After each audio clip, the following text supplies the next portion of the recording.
Welcome to Conversations on Communism. We're here today at the University of Westminster, and Henry and I are joined by Professor Richard Seaford of the University of Exeter and Dr. Ben Harker of the University of Manchester.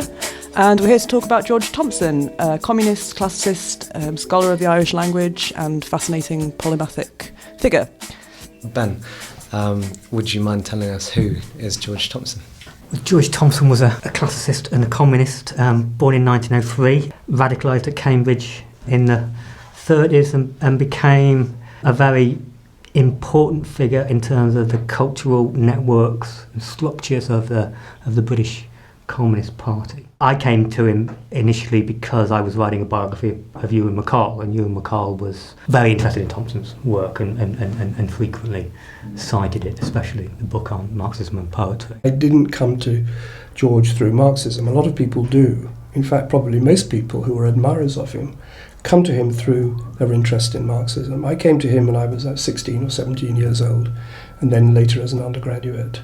And I came to him because he seemed to me to provide the best answers to the big questions. And often he was the only person even asking the big questions. That's what I was interested in. Big questions like, why did tragedy begin when it did? Why did it take the form that it did? Why did philosophy begin when it did? Why did that take the form that it did? What does Orphism mean in terms of the social and economic context? And a whole number of questions like that, which nobody else was even asking. There's something he writes about a learned professor of Greek called Pickard Cambridge. It made a big impression on me. He wrote, Pickard Cambridge's mind operates in a narrow circle. Within that circle, no scholar is more thorough and acute. Outside that circle, he doesn't think at all. I was very impressed by that as a description of most of the people who were teaching me at Oxford, and indeed most classical scholars generally.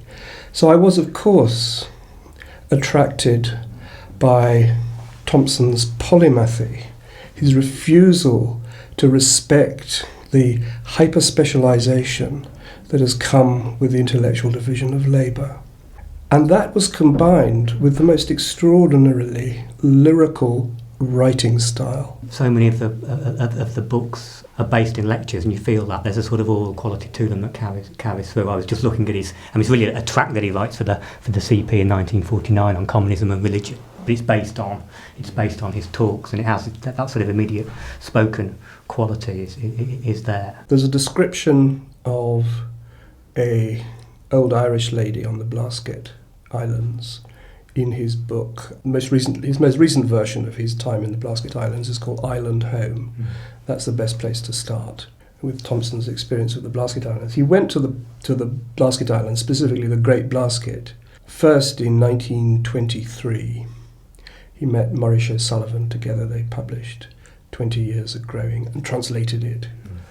And in that work there is a lot of loving description of the people of the Blasket Island. There's one passage in particular in which he comes across an old lady, and she's thinking about her relatives, all of whom have been gathered away to Springfield, Massachusetts. And she talks about the island, and she does so in a poetic manner, using imagery which was the common property of the people of the island, but in a very poetic manner. And she assumed a kind of dreamlike state. And then suddenly she stopped, said goodnight, and was gone. And I'm sure that the lyrical speech of the Blasket Islanders had an influence on the way that George spoke, because he had that rather similar dreamlike quality, that lyrical quality, that allowing the imagination to take him over while preserving the perfect lucidity of the precise classicist. And that's an extraordinary combination. This might be a good time then to address the question of Thomson's Marxism. And I wonder, Ben, do you know, so he was radicalised at Cambridge. Do you know anything about the circumstances of that and his connections with any other communists who were there? Or? No, he wasn't, as far as I know, sort of given to that kind of self-revelation, really. There isn't much in the way of, there's no autobiography. The only thing I've found is there's a longish transcript of an interview that he gave when he was really talking about his close friend Douglas Garman, which is there's a transcript of that in Garman's papers in Nottingham. After Garman died in 1969, Thomson and Alex West, they always felt that Garman had been a sort of an overlooked figure, and they were keen to produce some sort of volume about him. That never materialised, but in the process of that, Thomson is recorded talking about his sort of intellectual and political trajectory. But my sense is that he arrives at Cambridge just a wee bit too late to meet that sort of first gathering of communists at Cambridge in the very early 20s that gathered around Maurice Darb. Ivan Montagu is there and goes on obviously to be a film producer and a sort of intellectual of film and a promoter of film clubs and a ping pong ambassador. And Alan Hutt, who goes on to be typographer and a journalist, and spends most of his career at the Daily Worker, and A.L. Morton, the historian. They're all at Cambridge and becoming interested in Marxism very shortly after the Communist Party is formed in 1920. But Thomson, I think by the time he arrives, they must have overlapped. But I don't think I've never had a sense that he had much to do with them. And then he goes away, but he comes back to Cambridge in 1934, by which place the place must have had a very different atmosphere. I mean, in terms of its radical student politics. By then, there's a very active, a socialist club, which is essentially become a forum for communists. There's a journal called Cambridge Left up and running. John Cornford, David Guest, some of those, James Klugman. I mean, those very important communist Cambridge student activists are in town. Charles Madge, and people like J.D. Burnell are in the party and are starting to say in a very direct way that intellectuals can do work for the party by being eminent in their respective fields. You know, one doesn't simply have to subordinate one's sort of intellectual identity to the cause and do sort of party functionary work. One can be a paramount intellectual and enhance the prestige of communism through that. And I am guessing, because Thomson doesn't, I mean, Richard may know better, but Thomson doesn't, to my knowledge, reflect on that very much. But that's the sort of moment when he becomes a member of the CP. Yeah, I read somewhere, I'm not sure if this is right or not, that he joined when he'd gone to Birmingham. He was teaching at Birmingham. I'm not sure if that's right. He doesn't go to Birmingham until 37. He gets E.R. Dodds' old job. Dodds goes to Oxford, and Thomson gets his chair, but he's already in the party by then. Okay. Thomson he joins the party in 1935, I believe, and in 1935, the Comintern conference, Dimitrov said that scholars of the past have a crucial role in the struggle for the present. That may have had some sort of influence on him. By the way, when he went to Birmingham in 1937, the Vice-Chancellor took him aside and said to him, "Thomson, I'm glad you're here, Professor of Greek. I always think that classics is the best bulwark against communism." It would be great to know how Thomson thought about those experiences on the Blasket Islands in relation to his communism, because clearly one thing that, interwar intellectuals across the political spectrum are wondering about is what culture was like before capitalism. You know, this is a question that comes up. I mean, it's there in The Sacred Wood, it's there in the writing of Leavis, it's obviously there very powerfully. Elinor's work draws it out brilliantly, but it's there very strong in literary debates in and around the Popular Front. But clearly, being in the Blasket Islands, and Thomson talks about that in Marxism poetry, but he feels that he's encountered some sort of incredibly rich oral culture, which is not sort of reified or fragmented or alienated by capitalism. That clearly is related in complicated ways to his political radicalisation. Yes, he went there first when he was 20, and it's clear from the way that he writes about it, and it's clear from the way Blasket people write in their diaries and so on about him, that this was a life-changing experience. He's 20 years old. And he goes and he finds this society in which it's not just a matter of capitalism not having distorted it yet, but he does make that point actually in the introduction to Aeschylus in Athens. But it's an undifferentiated society. And it's a society that is without the contradictions that were so obvious in the capitalism over the water, in the sense that he says that this is a simple people with a simple culture, but it's perfectly adapted to their physical environment. He was, of course, very conscious that it couldn't last, and indeed that it shouldn't last, that these people had very little by way of material possessions and services and so on, and they were all left in the end. But he could see in it a perfectly undifferentiated society. There are no classes, but also there are no contradictions between their humanity, if I can use that term, perhaps I shouldn't, between their humanity and their language above all, and the physical circumstances and social circumstances in which they're living. So that, for a 20-year-old, was a very powerful experience which defined his communism, I think, in interesting ways. As you were suggesting, he doesn't, interestingly, say anything about Irish politics, or at least doesn't say anything known to me. He arrived on the Blasket Islands on the very day of the first general election held by the Irish Free State. But there's no mention of that. And in all his writings about Ireland, there's nothing about Irish politics, which would have, I suppose, been a distraction and a distortion of the idyll that he found on the Great Blasket. There's a sense in which, he's a very unusual communist. He stays active, Marxist-Leninist, to the day he dies in 1987. And a lot of people didn't, as you know. He does. He's unusual in that respect, because his communism is based originally on this experience of what life could be in a non-capitalist society.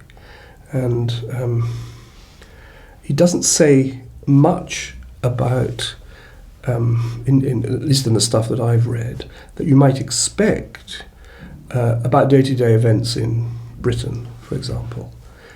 He will have remarks about the horror of unemployment and poverty and so on and so forth, but that's really not what he's interested in. It allows him to retain a very positive attitude to the world, in which he's largely ignoring the horrors and concentrating on the power of culture to change society, and the power of a changed society to give us a better culture. And this remaining positive is what allows him to be a communist to the day he dies. I noticed that Yeats crops up a few times in his writing. I wonder whether was Yeats somebody who was quite important to him, do you think? He quotes Yeats a number of times in Marxism and poetry, but I've always wondered whether that was sort of partly strategic, insofar as quoting Yeats would, authenticate or legitimate ideas that might, otherwise seem, rather challenging.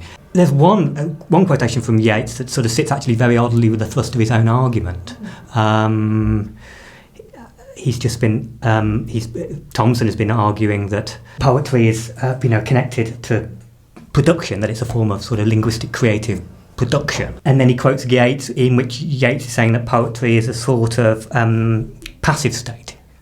It induces a sort of passive state. There's a sort of tension between those two things.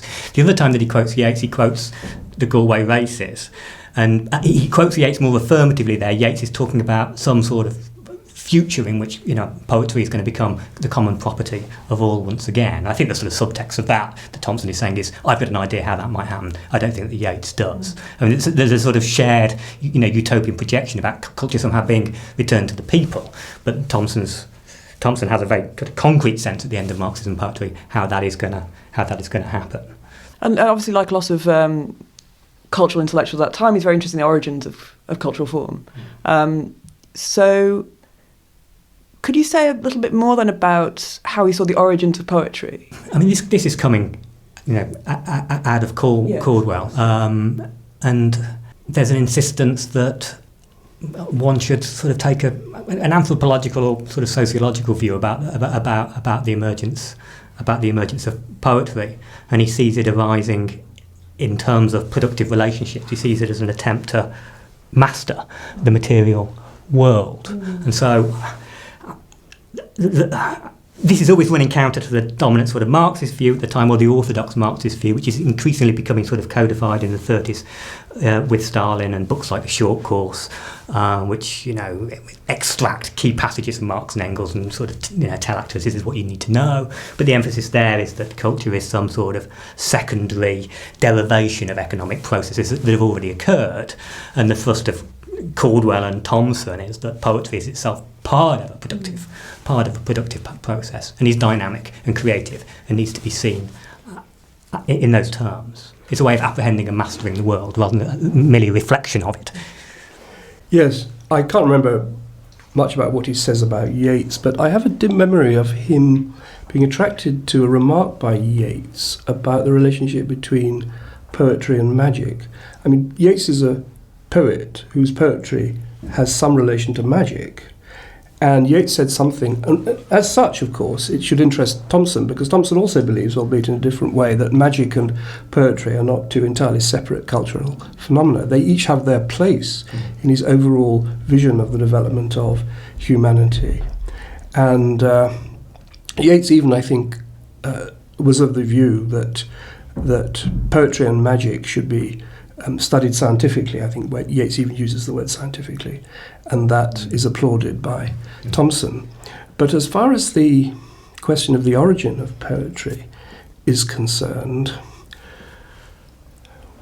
Thomson's conception, and I think this is something he owes quite a lot to Caldwell for, is one of evolutionary anthropology or developmental anthropology, which is not just a process of development from a lower stage to a higher stage, but also a process of constant differentiation, not just the division of labour, but also the differentiation of basic human activities. For example, poetry on the one hand and science on the other hand, from the same material process through which apes become human beings.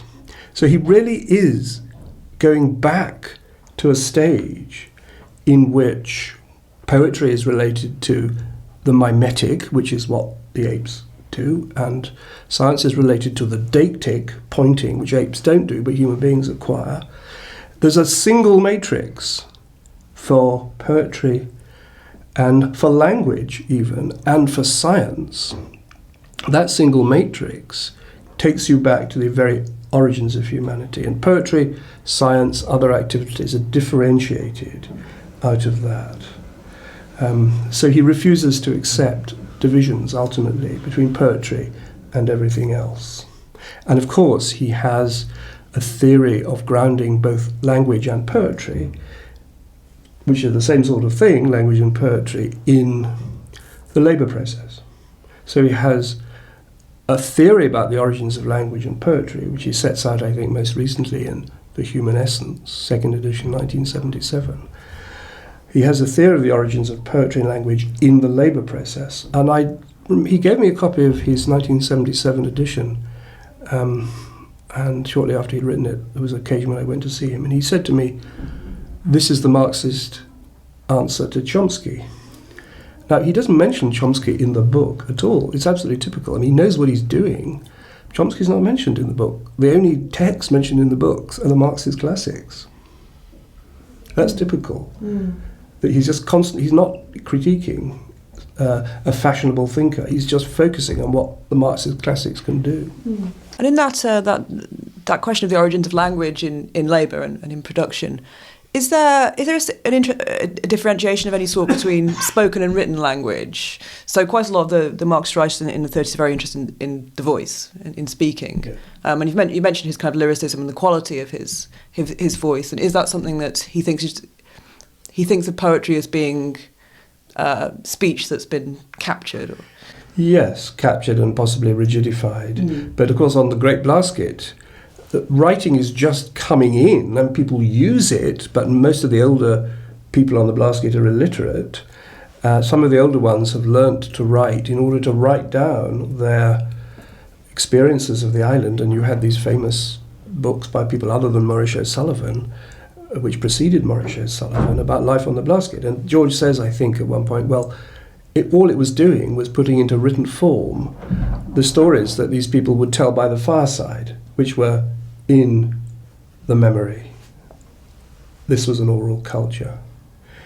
And in fact, there's one wonderful passage in Island Home where old Thomas, who's one of the first people to write the stuff down, and Thomson is saying it's just how they spoke, it just happens to be written down. And that's the great glory of it, because you've got an oral culture actually recorded in writing before writing has had the chance to change the nature of the culture. But Thomas at one point says that ever since he was taught to read the newspaper, he reads the newspaper every day, and ever since then he can't really remember the stories, so that literacy is driving out that oral culture. He does talk a little, I think, in Marxism and poetry, I think it's there, about the way in which the richness of Homer is in part, the richness of Homer compared with other oral poems, or orally transmitted poems, is such in part because of the maturity of Greek writing at the point when it was written down, so it was sort of captured in its entirety.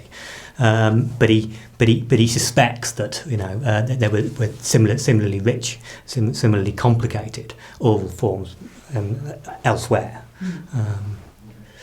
and certainly when we get into the 50s and 60s, he becomes. I mean, that his sort of rapport with someone like you and McCall was in part because he thought that McCall was doing interesting work around folk song, around.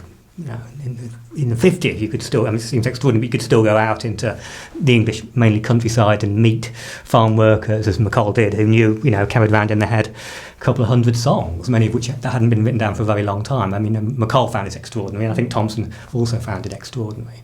And McCall was trying to do things with that. It wasn't just a process of archiving or memorialisation, but it was an attempt to stimulate new cultural forms through that material. Writing new songs, making radio programmes, making plays, and so on.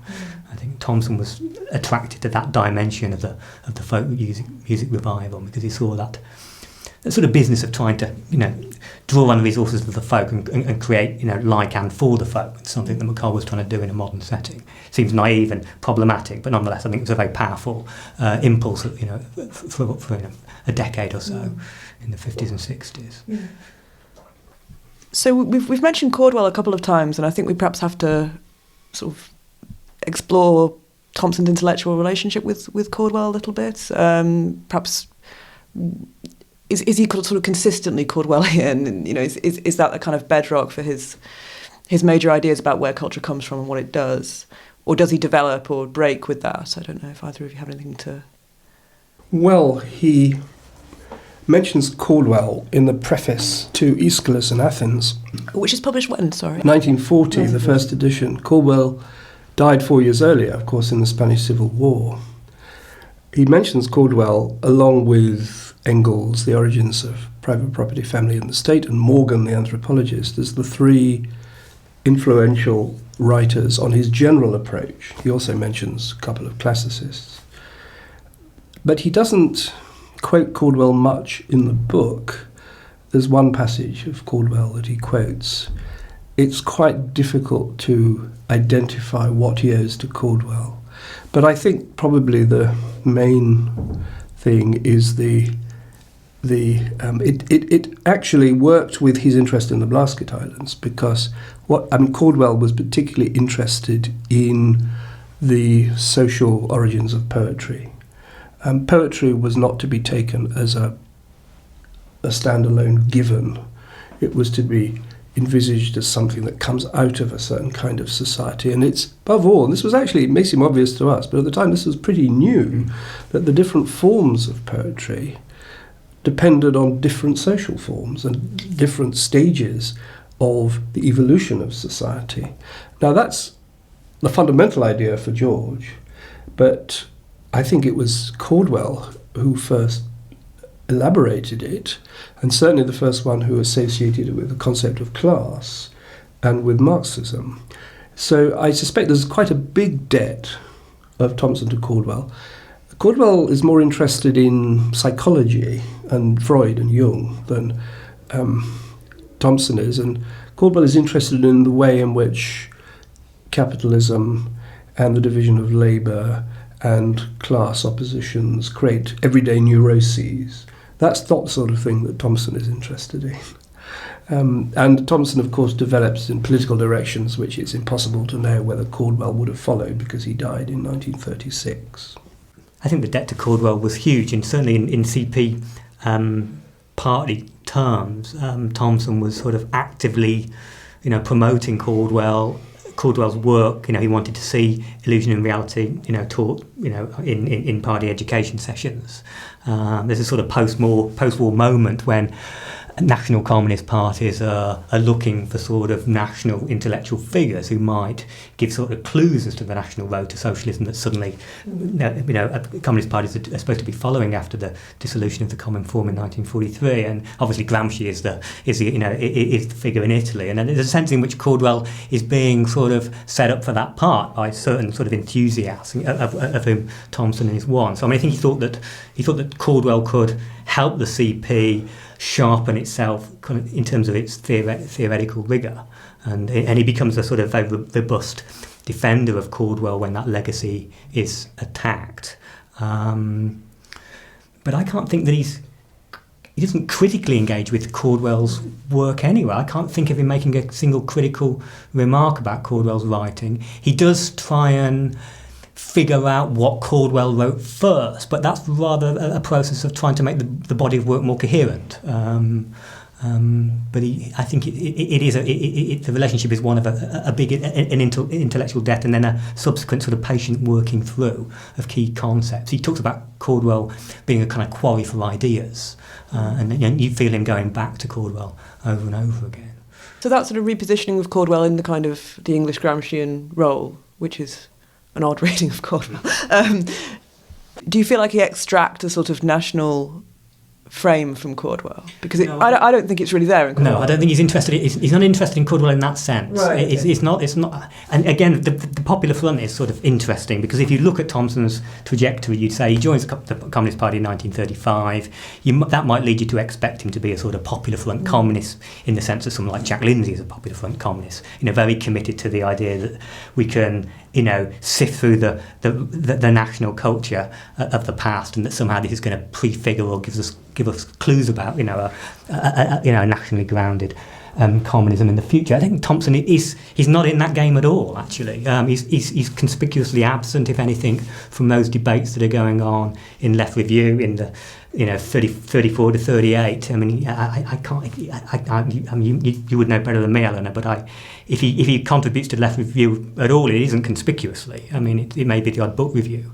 So those sort of places where that Popular Front political cultural project is being formulated, Thomson is not there. In terms of his communism, he's in many ways a sort of more old-fashioned figure. He's a Leninist, a vanguardist. He believes through his entire life in the dictatorship of the proletariat. He's not somebody who's interested in formulating some sort of gradualist road to socialism, and it's this that sets him at odds with the party leadership in the 40s and 50s. So those clashes must have been quite dramatic then, based on that.